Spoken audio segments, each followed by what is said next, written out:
आज हम लोग जरा कार्बोक्सिलिक एसिड्स और उसके डेरिवेटिव्स की प्रॉब्लम सॉल्विंग टेक्निक्स के बारे में बात करेंगे, ठीक है ना। ये एक क्वेश्चन है कि इस रिएक्शन का मेजर प्रोडक्ट क्या होगा। Major product of the following reaction is, question क्या, ये रिएक्शन क्या है कि साइक्लोहेक्सीन रिंग ली गई है जिसका एक कार्बन जो है वो C14 है, उस पर COH है, और एक ये जो sp2 कार्बन है उस पर भी COH है, और केवल हीटिंग की जा रही है। केवल हीटिंग करने से क्या प्रोडक्ट मिलेगा, इसको जरा सॉल्व करते हैं। यहाँ पर अगर मान लीजिए हमने एक ऐसा कोई एसिड लिया जिसके पास बीटा गामा पोजीशन पे अनसैचुरेशन हो, कार्बन 14 यहाँ पर पड़ा हुआ है। अगर बीटा गामा पोजीशन पर अनसैचुरेशन है तो केवल हीटिंग से भी ये डीकार्बोक्सिलेट हो सकता है। कैसे? आपने अगर केवल हीट किया तो ये इस H को ट्रैप करेगा, ये H जो है, ये जो रिंग, ये जो OH वाला जो इलेक्ट्रॉन है वो उधर चला जाएगा, और ये जो रिंग के बाहर वाला इलेक्ट्रॉन है वो रिंग के अंदर डबल बॉन्ड बनाकर आ जाएगा। तो इस तरह से हमें एक साइक्लिक ट्रांजिशन स्टेट पहले मिलेगा, और साइक्लिक ट्रांजिशन स्टेट के बाद ये डीकार्बोक्सिलेशन हो जाएगा, ठीक है ना। साइक्लिक ट्रांजिशन स्टेट कैसा मिलेगा? अगर कभी कोई रिएक्शन केवल हीटिंग से होती है, अगर कोई रिएक्शन कभी केवल हीटिंग से होती है तो जरूर वो एक TS से होकर गुजरती है। क्या TS है भाई? इस COOH का कोई रोल नहीं है अभी, ठीक है ना। कार्बन 14 के ऊपर यहाँ एक C डबल बॉन्ड O है, इसके पास यहाँ एक ऑक्सीजन है और यहाँ एक H। ये जो डबल बॉन्ड है, ये डबल बॉन्ड अब सिंगल बॉन्ड बनेगा, यहाँ से अटैक करेगा, ये इसको H को ट्रैप करेगा, ये यहाँ जाएगा और ये यहाँ आएगा। तो सॉरी, ये तो मैंने पहले ही बता दिया है, मतलब ये जो है नया बॉन्ड बनने वाला है। एक नया बॉन्ड यहाँ बनेगा, एक पुराना बॉन्ड यहाँ से टूटेगा, ये बॉन्ड डबल बॉन्ड होने वाला है, और ये बॉन्ड जो है वो सिंगल बॉन्ड होने वाला है। इस तरह का एक साइक्लिक TS बन जाएगा, और फाइनली क्या होगा? फाइनली ये CO2 निकल जाएगी, यहाँ पर एक डबल बॉन्ड नया बन जाएगा। पहला डबल बॉन्ड टूट रहा है जो इधर बॉन्ड बना रहा है, दूसरा डबल बॉन्ड रिंग के अंदर बनने वाला है, तीसरा ये वाला बॉन्ड टूट रहा है OH वाला, और एक नया C डबल बॉन्ड O बनने वाला है। इस तरह से CO2 निकल रही है, आप देखें। तो after removal of CO2 what we get is like this। ये C14 है, डबल बॉन्ड यहाँ आ गया, और COOH यहाँ आ गया। एक बार के हीटिंग से डीकार्बोक्सिलेशन हुआ। जब भी कभी ऐसा होगा कि किसी COOH के बीटा और गामा पोजीशन पे अनसैचुरेशन हो, कोई भी COOH ग्रुप ले लें, कोई भी कार्बोक्सिलिक एसिड ग्रुप ले लें, कोई भी कार्बोक्सिलिक एसिड ग्रुप ले लें, उसके बीटा और गामा पर मान लीजिए आपने A और B का डबल बॉन्ड लगा दिया, तो ये जरूर केवल हीटिंग करने से CO2 निकाल देता है, जरूर, ठीक है ना।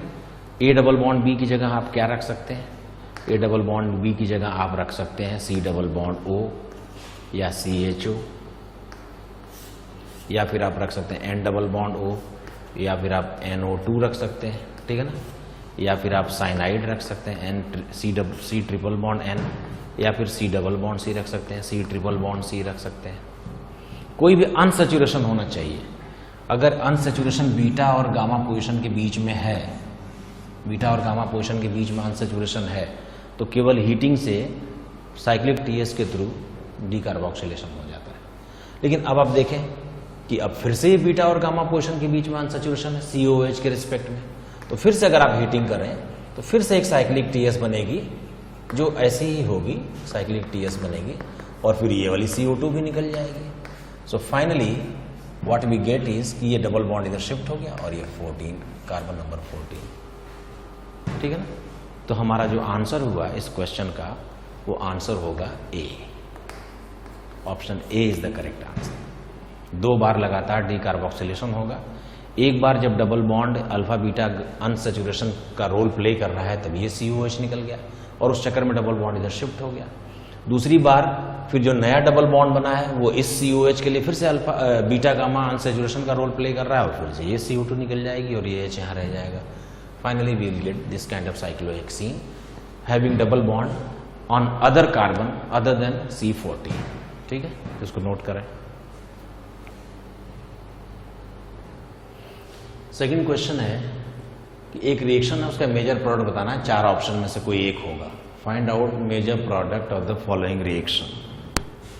रिएक्शन क्या है? इधर एक एस्टर ग्रुप लगा हुआ है, एक कीटोनिक ग्रुप लगा हुआ है. 1 2 3 4 कार्बनों की चेन में एक कीटोनिक ग्रुप है और अल्टरनेट पोजीशन पर एक एस्टर ग्रुप है. और ये एक साइक्लोहेक्सिनॉल है, साइक्लोहेक्सिनोन है. ठीक है ना. NaOET और H+ भी वहाँ पे प्रेजेंट है थोड़े. इनकी प्रेजेंस में आपको बताना है कि क्या प्रोडक्ट बनना चाहिए. ऑप्शंस यहाँ दिए हुए हैं, 4 ऑप्शंस यहाँ दिए हुए हैं. ठीक है ना. जरा शुरू करते हैं, इसको सॉल्व करते हैं. OCH3 राइट,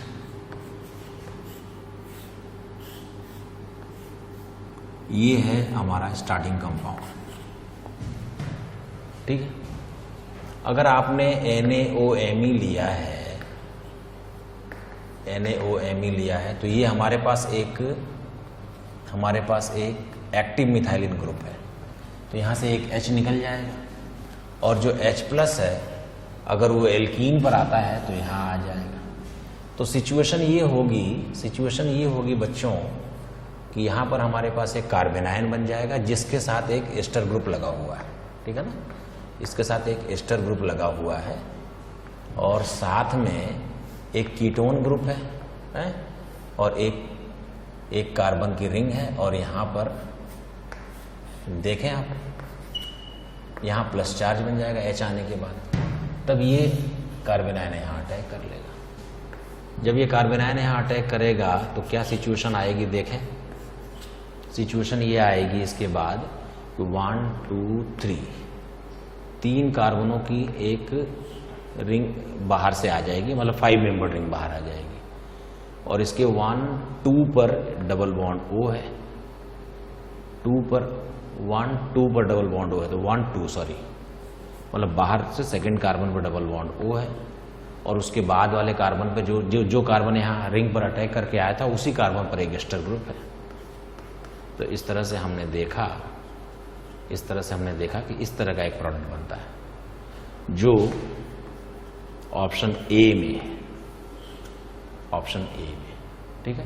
एक बार फिर से देखें, हमारे पास बेस है, एक्टिव मिथाइलिन ग्रुप है. H+ निकालने के बाद कार्बेनायन बन जाएगा. और H+ जो है, ये जो H+ है ये वाला, ये एल्कीन पर आएगा तो यहाँ एक कार्बोकेटायन बनवाएगा. इस कार्बोकेटायन पर इंट्रामोलिकुलर अटैक के साथ इस तरह की एक रिंग बन जाएगी. And this way will get the answer A. Note करो.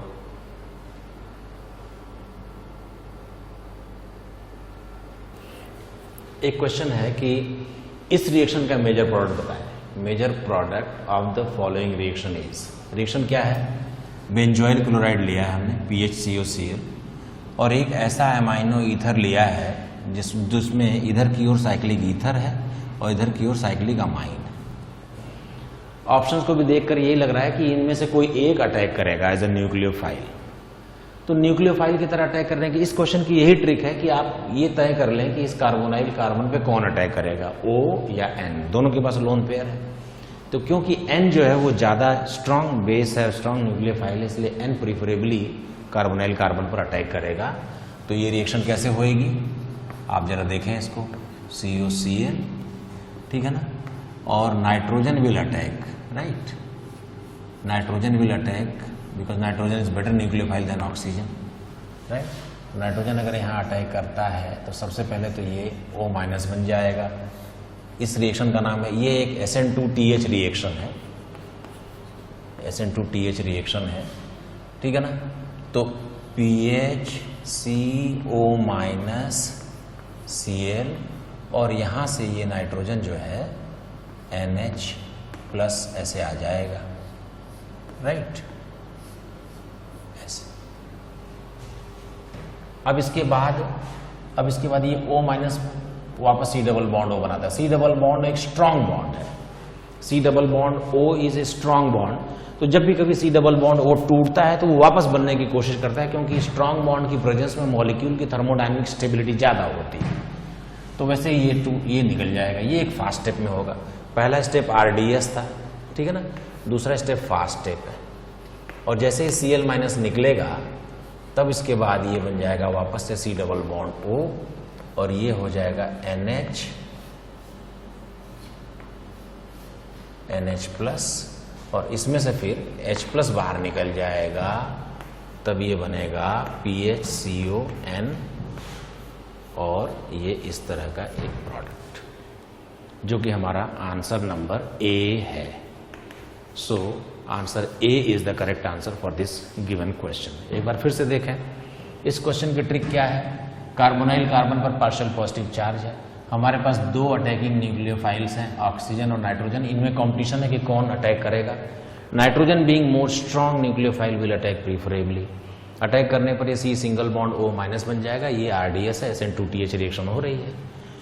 इसके बाद जब ये O माइनस वापस C डबल बॉन्ड O बनाने को जाएगा तो Cl माइनस बाहर निकल जाएगा। ये Cl माइनस एक फास्ट स्टेप में बाहर निकलता है, इसीलिए Cl हो, Br हो, I हो, क्योंकि halide ion leaves in A fast step, that's why leaving ability of halide ion doesn't affect the rate of the reaction, ठीक है ना। तो ये निकल जाएगा और ये C डबल बॉन्ड O बन जाएगा। बाद में NH प्लस का H प्लस लॉस होगा, तब ये बन जाएगा फाइनल प्रोडक्ट, ठीक है।